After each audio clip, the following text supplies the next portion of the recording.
Hey, this is Troy from Romer, and today I have my Ahoy Vans hat on. It's our affiliate Sprinter van conversion company, and we're up at S&B Filters, and we have a treat for you today. We're going to actually show you an install on some Wideouts. They're extenders, also known as like flares or things like that, where it bumps up the size of your van so you can sleep sideways. So their Wideouts are brand new to market, and we're going to show you, go over what it takes to install it, the materials that you'll need, the basic materials, and then kind of show you some of the processes to make it easier for you to do it as a DIY at home.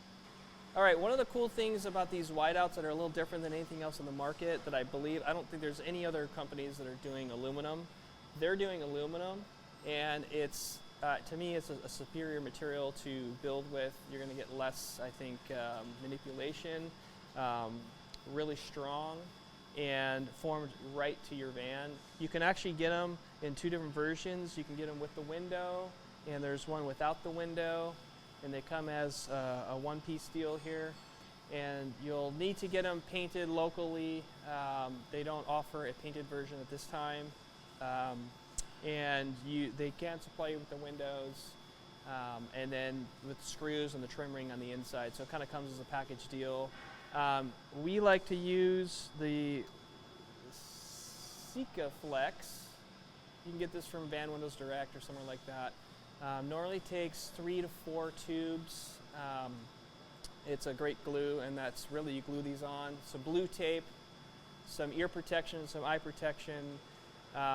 We use a nibbler, which we'll show you in person, a cutting wheel, some cleaner of some sort, like alcohol or something, to clean the edges once to prepare for the glue, and a few other hand tools here and there. We use rubber gloves or regular gloves because the glue gets all over the place. So those are kind of like the basic things that you're going to need to do this at home.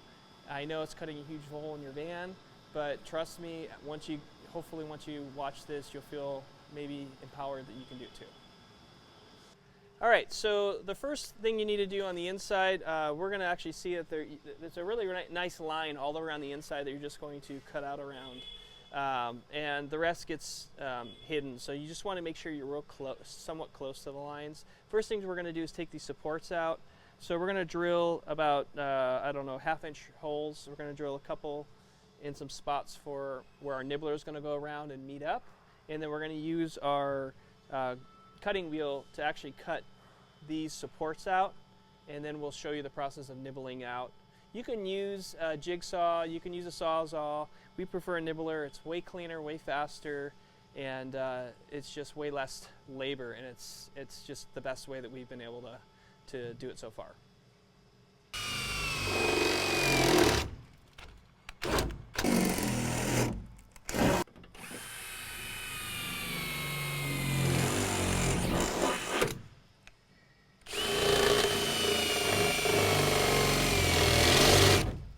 All right, so we got our 4 holes cut. That's where our nibbler is going to go through and meet up at the top. We're going to take these supports out. We're going to use our cutting wheel.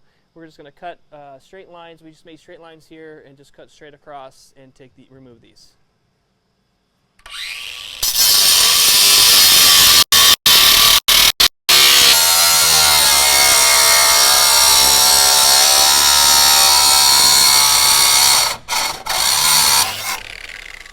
All right, now that you've finished that, you should be able to just rip these right off, and we're good to start with the nibbler.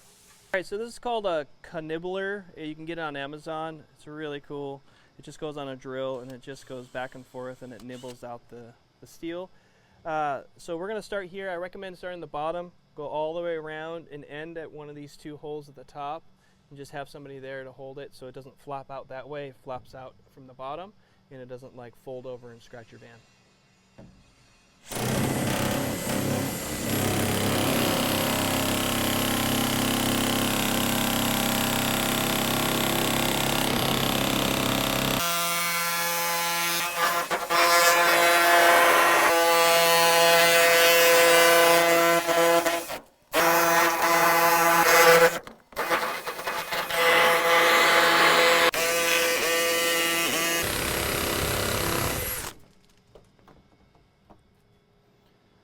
All right, we got this all set. Now we're just going to prep the edges and the two materials, and then we're going to glue on the flare. All right, so we're going to prep the surface to install the whiteout. Usually an automotive paint of some sort, you just go right along the edges where it's raw, and then use a lacquer thinner or an alcohol, some kind of cleaner to clean the surface where the adhesive's going to be. As well on the whiteout, you want to clean the surface where the adhesive's going to be so that you get a really good bond.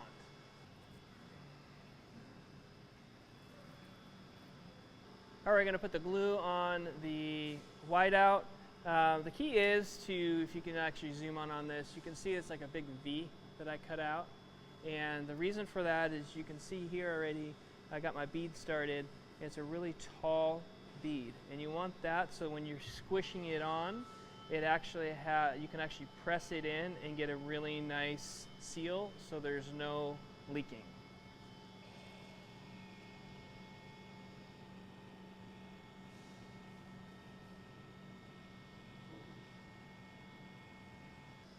All right, so I highly recommend a second set of hands for this part. You can do it on your own. I've done it a couple times, but I just usually get somebody to help because it's much easier with a second set of hands. You're going to basically use yourself some yellow tape or blue tape, and you can kind of see how I've got it started all along the outside. And we're going to basically put it on, get it real nice and even everywhere, all the way around to about within about an inch, and then put it on together all in like one motion. Kind of put some pressure all the way around it, make sure there's a good bond with the sealant, and then we're going to get that tape on there. The trick with the tape is you want to pull the tape kind of tight, almost where like it would spring back. You pull it so it's like preloading a little pressure on the tape, and then you tape it all along here, and that's going to like put some upward pressure so it doesn't want to sag. So we'll get it within an inch.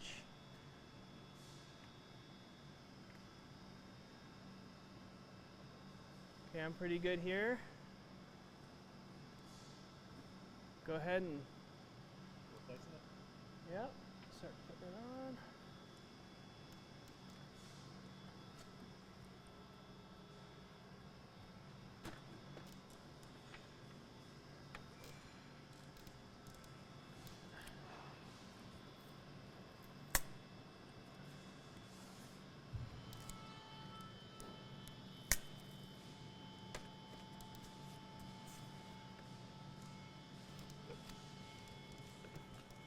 All right, so I'm going to pull this just a little, put a little spring on it, and then put it down, and that's going to just kind of like bring some upward pressure so it keeps it really nice and sturdy right where you have placed it, and it doesn't want to sag. Now we're going to go around the whole thing kind of systematically and kind of just put some pressure right at the edge where all of the sealant is, kind of evenly. So the flare, the whiteout has just, you know, a little bit of inconsistencies in any product, and what you want is it to sit naturally and make a bond with the sealant. So wherever those little tiny gaps are, you want that sealant to naturally fill in the gaps. So when you put some pressure on and then you let go, it's going to sit in its natural position and kind of make a wall of glue so it's nice and sealed. One pro tip that I just want to make sure that to not leave out is once you put that real thick bead of sealant and you get this on there, like I was saying, you want to make sure everything has a really nice bond to the vehicle. And so one of my tricks is like under here, there's a tiny little gap because it's just kind of where everything sets. Every van is different. So you want to put some good pressure, and you just let it sit there for a second to bond the glue to the vehicle. And then you just want to let the pressure off slowly. And what that does is when it's coming back to its normal resting place, the glue comes with it and creates a bond all the way along the seam. So you can prevent having holes through or seeing light through. So one thing you can do is take a flashlight, have somebody inside, and do a flashlight all the way around the outside, of the whiteout to make sure that you don't see any light through. All right, so one of the finishing steps here is you're going to go back inside, and along the seam on the inside you're going to actually reseal it again. And this time it's going to be more of a traditional just angle cut on the tube of sealant. And you're just going to put a nice big bead all the way around, and I like to take with rubber gloves or something my finger and just smush it right into the crack all the way around, so that you make sure that everything's connected from the outside to the inside, and that'll ensure that you never get leaks.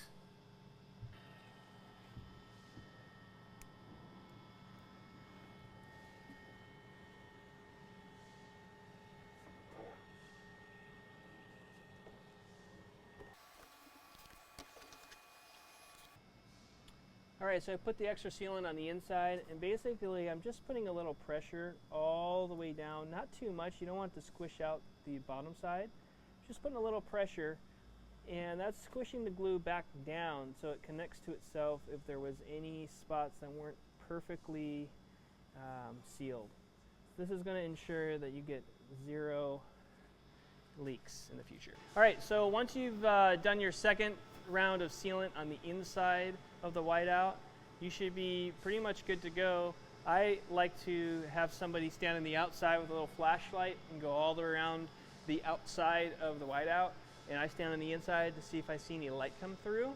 And once you know that you don't see any light through, you know it's really sealed up well, and you just want to let it dry. I keep the tape on for 24, 48 hours. Driving or regular conditions, I would say 72 plus hours. Just let it set. And you just take the tape off and you're good to go. We're going to do another video showing you the installation of a window and also the finish on the inside at some point.